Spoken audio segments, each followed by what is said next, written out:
Hello everyone, welcome back to my channel Kitty's lifestyle. আজ আমি যাচ্ছি পশুপতিনাথ দর্শন, বিকজ আজ আমার 7th পূর্ণ হয়ে 8তম অ্যানিভার্সারি। তো ফার্স্টে আমরা যাচ্ছি ভগবান দর্শনে, ওই জন্য আমরা প্ল্যান করেছি যে আজ আমরা ভগবান দর্শন দিয়ে শুরু করব অ্যান্ড তোমাদের সাথে পশুপতিনাথটা পুরোটা শেয়ার করব। তো চলেছি আমরা এই পথ ধরে। এখানে দুদিকেই দুটো রাস্তা আছে, তো তোমরা যে কোনো একটা পথ ধরলেই একদম মন্দিরের সামনে পৌঁছে যাবে। তো গাড়ি রাখতে হলে কিন্তু সামনেই রাখতে হবে, কারণ ভেতরে অত দূর পর্যন্ত গাড়ি প্রবেশ করতে দেয় না। দেখো এখানকার বাড়ির স্ট্রাকচারগুলো কি সুন্দর, জাস্ট 2-3 মিনিটের হাঁটা পথ। প্রায় চলে এসেছি, দেখতেই পাচ্ছ এই পুজোর দোকানগুলো, মানে পুজোর জিনিসপত্র যেখানে পাওয়া যায়, তো প্রায় কাছেই চলে এসেছি। এখানে কিন্তু মিষ্টির দোকানও পেয়ে যাবে। নেপালে সচরাচর মিষ্টির দোকান ভীষণ কম, তো এখানে পশুপতিনাথ মন্দিরের কাছে মিষ্টির দোকান পেয়ে যাবে।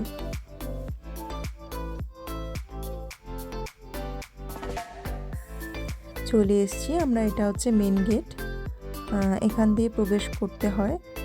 তো আমরা যাব আমাদের প্রতিদিনকার যে দোকানটায় আমরা যাই, মানে যখনই আসি সেই দোকানটায়। তো এটা খুব ফেভারিট হয়ে গেছে দোকানটা, কারণ যে দোকানের ওনার, তার সাথে বেশ ভালোই পরিচয় হয়ে গেছে। ইনি বাংলা, হিন্দি, নেপালি 3টে ভাষায় বোঝেন, অ্যান্ড তার সাথে আস্তে আস্তে হয় না একটা ভালো লাগার জায়গা থেকে যায়, ওই কারণে। তো এখানে ডালি কিনতে গেলে কিন্তু মিনিমাম 100 টাকা থেকে শুরু। তো তোমরা যে কোনো টাকার অঙ্কের ডালি তোমরা কিনতে পারো। আপ টু 2100-2200 টাকারও ডালি রয়েছে, যেগুলো তোমরা মেন পুজো ওখানে পৌঁছাতে পারবে। তো সবাই কিন্তু দর্শন করতে পারে, এমন না যে তুমি যেরকম পুজো দেবে তার উপর ডিপেন্ড করবে, তা না। খুব সুন্দর এখানে সিস্টেম। তো ডালির ভেতরে কী কী যাবে সেগুলোই বলা হচ্ছিল, আর উনি এক এক করে বের করে দিচ্ছিলেন। এখানে বাগমতী নদী আছে, কিন্তু সেটা দেখানো আজকে পসিবল নয়, কারণ আমি খুব কম টাইমের জন্য এসেছি। বীরের আজকে প্রোগ্রাম রয়েছে স্কুলে, অ্যানুয়াল ডে, ওকে রেখে এসেছি। আর আজকে স্যাটারডে, এখানে নেপালে হলিডে, বাট মনে হচ্ছে আজকে একটু ভিড়টা বেশি হবে।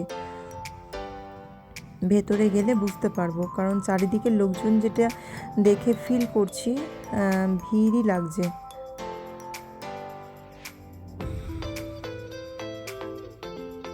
এখানে জুতো রাখতে পারবে, অথবা তোমরা ভেতরে জুতো রাখার কাউন্টার রয়েছে একদম পাশে। শম্ভু হর হর মহাদেব, জয় শম্ভু।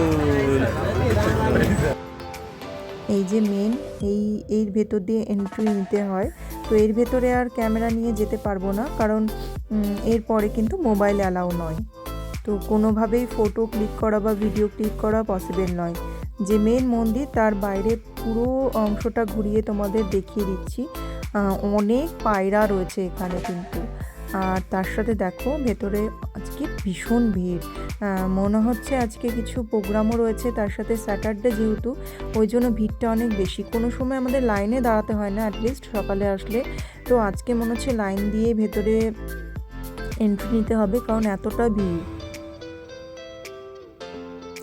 আজকে এখানে আরতি দেখানো পসিবল নয়। আরতি দেখতে হলে সন্ধেবেলায় 5:30 নাগাদ আসতে হবে। এখানে দুটো টাইমিংয়ে পুজো হয়, 10টা এবং 4টের সময় বিকাল। তো যে কোনো একটা টাইমিং ধরে তোমরা আসতে পারো। বিকালবেলা আসলে আরতিটা দেখে যাওয়া যাবে, সন্ধে 7টার মধ্যে আরতি কমপ্লিট হয়ে যায়। দাঁড়িয়ে পড়েছিলাম আমরা লাইনে।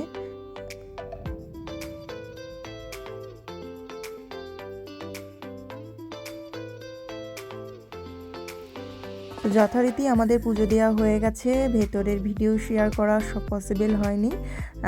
এরপরে আমরা তাড়াতাড়ি করে চলে যাব, 12টা বেজে গেছে, বীরের স্কুলে বীরের প্রোগ্রাম দেখতে। তো চলে এসেছি বীরের অ্যানুয়াল ডে প্রোগ্রামে। খুব সুন্দর একটা ভাইব, কত ছোট ছোট বাচ্চাদের দেখতে পাচ্ছি, তারা ডান্স করছে। এরপর শুরু হবে আমার বীরের ডান্স, দেখতে পাবে তোমরা। ওই যে আমার বীর ডান্স করছে।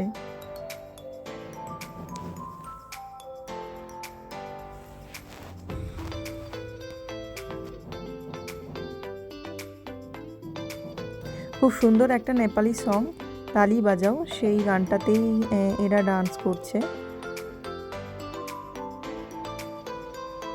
এখানে অ্যাকচুয়ালি অ্যানুয়াল ডের সাথে প্যারেন্টস ডেটাও সেলিব্রেট হয়ে যায়, ওই জন্যই প্যারেন্টসদের ইনভাইট করে, একসাথে দুটো প্রোগ্রাম এরা করে, খুব সুন্দরভাবে প্রেজেন্টেশন। তো শেষ হয়ে গেছে প্রোগ্রাম অ্যান্ড চলেছি আমরা বাড়ির পথে বীরকে নিয়ে, কারণ আমাদের এখনও রাতের প্রোগ্রাম বাকি, যে মেইন প্রোগ্রাম অ্যানিভার্সারি সেলিব্রেশন। তো এখানে বিকাল হয়ে গেছিলো। এই হলটাতে আজকে প্রোগ্রাম ছিল। তো চলো যাওয়া যাক বাড়ির পথে। এখানে কিছু লাঞ্চের ব্যবস্থাও করেছিল, বাট আমরা এখানে খাওয়া দাওয়া করিনি, আমরা প্যাকিং করে নিয়েছিলাম। তো এরপরেই আমরা রাত্রিবেলায় চলে এসেছি। এখন মোটামুটি 7:30-8টা বাজে রেস্টুরেন্টে, খুব কাছেই, কারণ এখানকার বেশিরভাগ রেস্টুরেন্ট থেকে শুরু করে দোকানপাট সব 8টা নাগাদ বন্ধ হয়ে যায়, যেহেতু খুব ঠান্ডা ওই কারণে। তো এই রেস্টুরেন্টটা মোটামুটি 10টা অবধি খোলা থাকে। আমার বাড়ি খুব কাছেই, তো এখানে এসেছি সেলিব্রেট করতে, কারণ আজকে আমাদের একটু লেট হয়ে গেছিলো।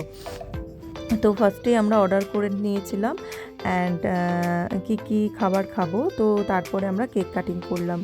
Happy anniversary and cheers to us.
চলছিল কেক খাওয়ানোর পর্ব। বীর ভীষণ এক্সাইটেড ছিল বাবা মার বিয়ে, অ্যান্ড ও তো এখন সেরকম কিছু বোঝে না, বাট বড় হবে যখন এই ভিডিওগুলো দেখবে অ্যান্ড এনজয় করবে। বাট ও খুব মজা পেয়েছে বাবা মার অ্যানিভার্সারিতে। এখানে ঠান্ডায় আর থাকা যাচ্ছিল না, ওই জন্য আমরা কেবিনের ভেতরে ঢুকে গেছিলাম অ্যান্ড খাওয়া দাওয়া শুরু হয়ে গেছিলো। এখানে যে ফেমাস ফুড মোমো, সেটা তো আমরা প্রত্যেকটা রেস্টুরেন্টে ফার্স্টে অর্ডার করি, অ্যান্ড বাকি আরও অনেক জিনিস ছিল।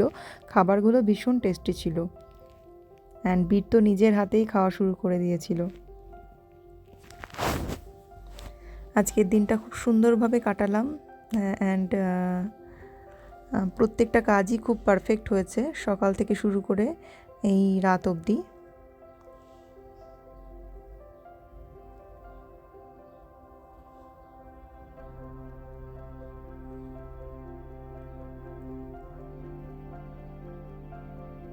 চলছে খাওয়া দাওয়ার পর্ব অ্যান্ড দুজনকে খাওয়ানো হচ্ছিল।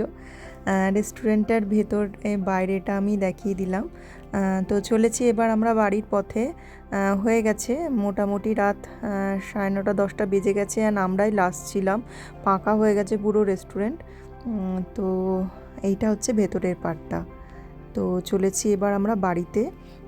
আমার এই ব্লগগুলো তোমাদের কেমন লাগছে জানিও। এবার চলছে গিফট খোলার পর্ব, কারণ এই যে ফটো ফ্রেমটা এটা আমার হাবি দিয়েছিল অ্যান্ড আমাদের যে ড্রেসগুলো সেগুলো দুজনকে আমরা গিফট করেছিলাম।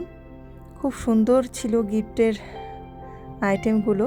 এখানে একটা শাড়ি অ্যান্ড শার্ট, যেটা আমাদের ফ্রেন্ড কাম ভাই বোন গিফট করেছে। তো কেমন লাগলো আজকের ব্লগটা অবশ্যই জানিও, অ্যান্ড আমার চ্যানেলটা নতুন ভিডিও দেখতে অবশ্যই সাবস্ক্রাইব করো, বেল আইকনে ক্লিক করো। Thank you so much. Tata.